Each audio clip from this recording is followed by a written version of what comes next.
Bonjour à tous, c'est Clarisse. Bienvenue dans l'épisode 39 d'un ticket gratuit pour le paradis. Commençons par la lecture d'un passage de la Bible. Genèse chapitre 44. Joseph donna cet ordre à l'intendant de sa maison.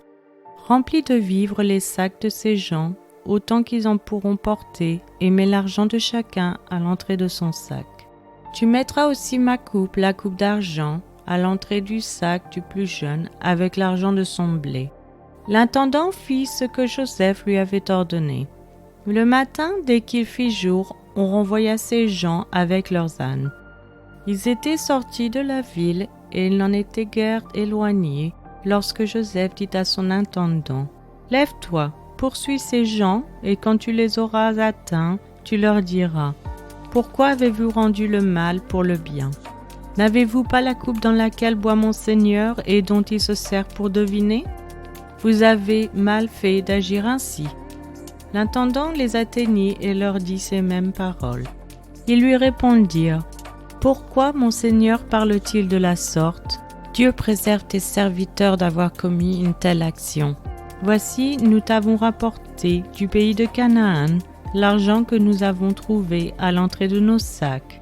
Comment aurions-nous dérobé de l'argent ou de l'or dans la maison de ton Seigneur ? Que celui de tes serviteurs sur qui se trouvera la coupe meure, et que nous soyons nous-mêmes esclaves de mon Seigneur. » Il dit qu'il en soit donc selon vos paroles. Celui sur qui se trouvera la coupe sera mon esclave, et vous, vous serez innocents. Aussitôt, chacun descendit son sac à terre, et chacun ouvrit son sac. L'intendant les fouilla, commençant par le plus âgé et finissant par le plus jeune. Et la coupe fut trouvée dans le sac de Benjamin. Ils déchirèrent leurs vêtements, chacun rechargea son âne, et ils retournèrent à la ville.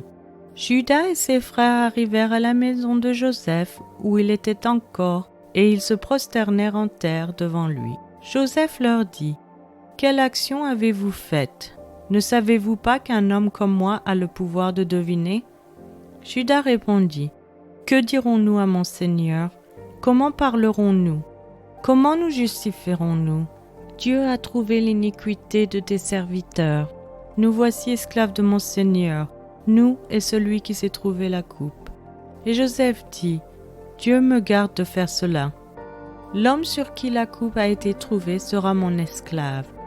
Mais vous, remontez en paix vers votre père. » Alors Judas s'approcha de Joseph et dit : « De grâce, mon Seigneur, que ton serviteur puisse faire entendre une parole à mon Seigneur, et que sa colère ne s'enflamme point contre ton serviteur, car tu es comme Pharaon. » Mon Seigneur a interrogé ses serviteurs en disant : « Avez-vous un père ou un frère ? » Nous avons répondu : « Nous avons un vieux père et un jeune frère, enfant de sa vieillesse. Cet enfant avait un frère qui est mort et qui était de la même mère.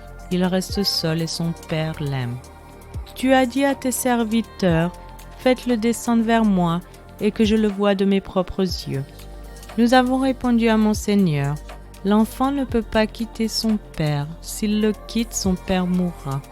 Tu as dit à tes serviteurs : si votre jeune frère ne descend pas avec vous, vous ne reverrez pas ma face. Lorsque nous sommes remontés auprès de ton serviteur, mon père, nous lui avons rapporté les paroles de mon Seigneur. Notre père a dit : retournez, achetez-nous un peu de vivres. Nous avons répondu : nous ne pouvons pas descendre, mais si notre jeune frère est avec nous, nous descendrons, car nous ne pouvons pas voir la face de cet homme, à moins que notre jeune frère ne soit avec nous. Ton serviteur, notre père, nous a dit : vous savez que ma femme m'a enfanté 2 fils. L'un étant sorti de chez moi, je pense qu'il a été sans doute déchiré, car je ne l'ai pas revu jusqu'à présent. Si vous me prenez encore celui-ci et qu'il lui arrive un malheur, vous ferez descendre mes cheveux blancs avec douleur dans le séjour des morts. Maintenant, si je retourne auprès de ton serviteur mon père, sans avoir avec nous l'enfant à l'âme duquel son âme est attachée, il mourra en voyant que l'enfant n'y est pas. Et tes serviteurs feront descendre avec douleur dans le séjour des morts les cheveux blancs de ton serviteur, notre Père. Car ton serviteur a répondu pour l'enfant en disant à mon père, « Si je ne le ramène pas auprès de toi, je serai pour toujours coupable envers mon père. Permets donc, je te prie, à ton serviteur de rester à la place de l'enfant, comme esclave de mon Seigneur, et que l'enfant remonte avec ses frères. Comment pourrais-je remonter vers mon père si l'enfant n'est pas avec moi? Ah, que je ne vois point l'affliction de mon père. » C'est maintenant la fin de cet épisode. Je vous remercie à tous d'avoir écouté. Si vous souhaitez avoir accès à l'étude sur ce passage, je vous invite à vous abonner sur Patreon ou Spotify que vous trouverez dans la description.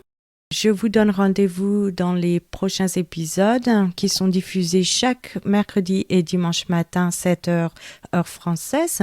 Je vous souhaite une excellente journée. C'était Clarisse dans un ticket gratuit pour le paradis.